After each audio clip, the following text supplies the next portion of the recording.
Halo semuanya, selamat datang di channel Wicaksi Cesaryo. Pada kesempatan kali ini, kita akan membahas tentang sejarah terciptanya ilmu kimia. Sebelum mempelajari sejarah ilmu kimia, kita perlu memahami terlebih dahulu definisi dari ilmu kimia. Ilmu kimia didefinisikan sebagai ilmu pengetahuan yang secara khusus mempelajari perubahan materi, baik perubahan secara kimia maupun secara fisik.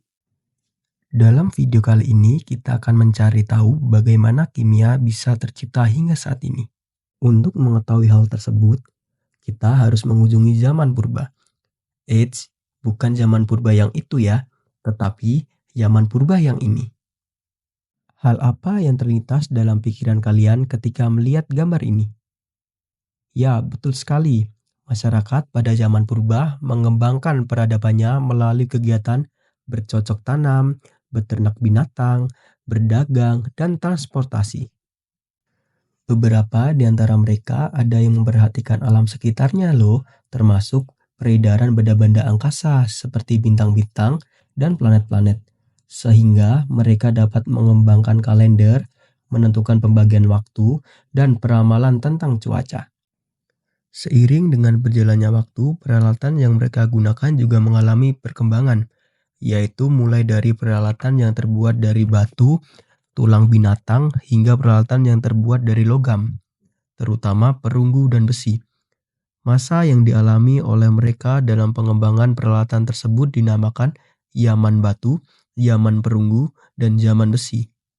Berdasarkan penggalian bekas-bekas kota pada zaman purba, serta penelitian tentang makam raja-raja pada zaman tersebut, menghasilkan adanya temuan perhiasan atau barang-barang lain yang terbuat dari emas, tembaga, perunggu, dan besi.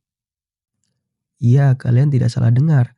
Emas telah ditemukan lebih dari 3000 tahun sebelum Masehi oleh bangsa Sumeria. Pada saat itu, emas digunakan untuk perhiasan, dekorasi, dan alat minum. Sebagai tambahan, pada waktu yang bersamaan, di kota Mesir juga telah dikenal logam emas. Hal tersebut dibuktikan dari penemuan logam emas di makam Raja Tutankhamen yang diperkirakan berusia 1340 sebelum Masehi. Emas tersebut berasal dari sebelah timur Sungai Nil di daerah yang bernama Nubia. Di sana terdapat sebuah tambang emas kuno. Selain emas, orang-orang zaman dahulu juga sudah mengenal tembaga. Tembaga telah dikenal orang-orang sejak tahun 3500 sebelum Masehi di daerah Mesopotamia dan Mesir. Tembaga ini digunakan untuk membuat barang-barang berupa senjata, perkakas, tong, dan cermin.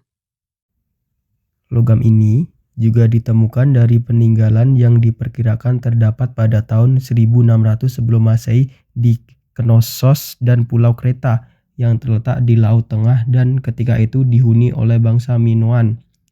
Bangsa Minoan ini dikenal sebagai masyarakat petani, pedagang, pelaut, dan pengrajin. Kalian pasti berpikir, dari mana mereka bisa memperoleh tembaga?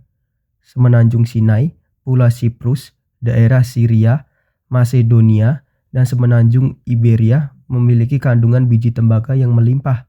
Sehingga tidak heran bangsa Mesir dan Sumeria di daerah Mesopotamia memperoleh biji tembaga dengan mudah.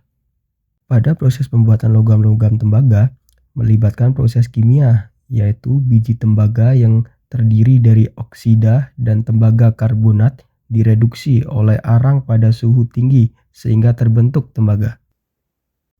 Selain tembaga dan emas, logam yang telah ditemukan dan digunakan pada zaman purba adalah perunggu.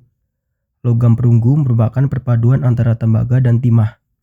Sifat fisik perunggu lebih keras dibandingkan dengan tembaga sehingga perunggu dapat dijadikan barang-barang yang tahan terhadap benturan, misalnya senjata tajam, antara lain pedang dan tombak.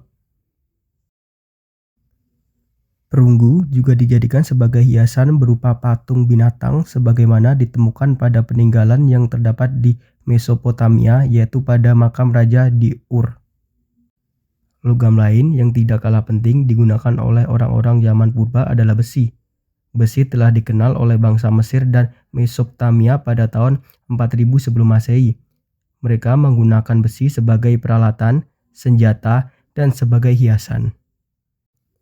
Bangsa Mesir menyebut besi sebagai Ba-en-pet yang berarti logam dari langit. Hal tersebut dikaitkan dengan hubungannya terhadap batu meteorit yang jatuh dari langit. Meteorit adalah benda padat, sisa meteor atau benda angkasa yang telah jatuh mencapai permukaan bumi. Di daerah Sungai Nil terdapat area yang dinamakan sebagai tanah hitam atau alkem dalam bahasa Arab. Nah, dari kata inilah diperkirakan sebagai asal kata kimia.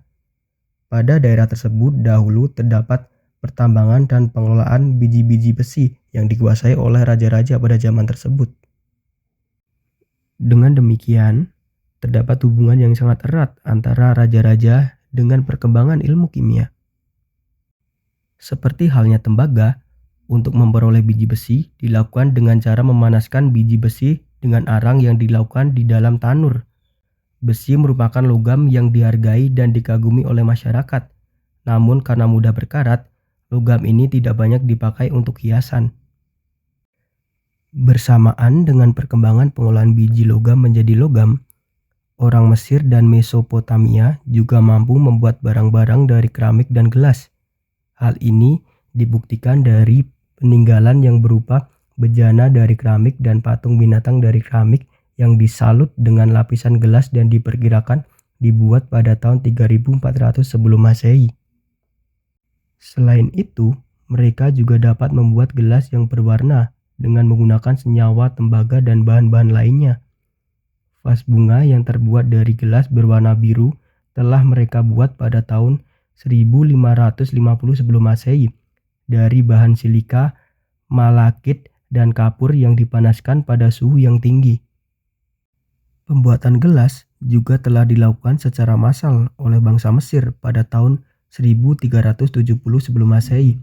Hal ini terbukti dengan ditemukannya peninggalan berupa pabrik gelas pada penggalian di Tel El Amarna. Gelas pada masa itu terbuat dari alkali atau lebih dikenal dengan natrium karbonat yang terdapat pada beberapa danau di sekitar Alexandria. Bahan tersebut dicampur dengan pasir kuarsa, kemudian dipanaskan hingga lebur dan dicetak. Pada penemuan selanjutnya, diketahui bahwa gelas berwarna biru telah ditemukan oleh bangsa Mesir dan bangsa Babilonia dengan cara mencampurkannya dengan senyawa kobalt. Selain di Mesir dan Babilonia, gelas juga telah dibuat oleh orang di daerah lembah Sungai Indus pada tahun 1500 sebelum Masehi, yaitu oleh masyarakat di Mohenjo-daro yang juga telah mampu membuat barang-barang dari logam emas dan tembaga. Dengan adanya ilmu kimia, peralatan yang terbuat dari perunggu, tembaga, tanah liat, dan perhiasan dari emas telah ditemukan jauh sebelum kita lahir. Demikian perjalanan sejarah tentang ilmu kimia yang telah kita saksikan bersama. Semoga video ini menginspirasi kita untuk terus menggali dan menghargai evolusi ilmu pengetahuan. Terima kasih karena telah menyaksikan video ini. Jangan lupa like dan subscribe untuk video menarik selanjutnya.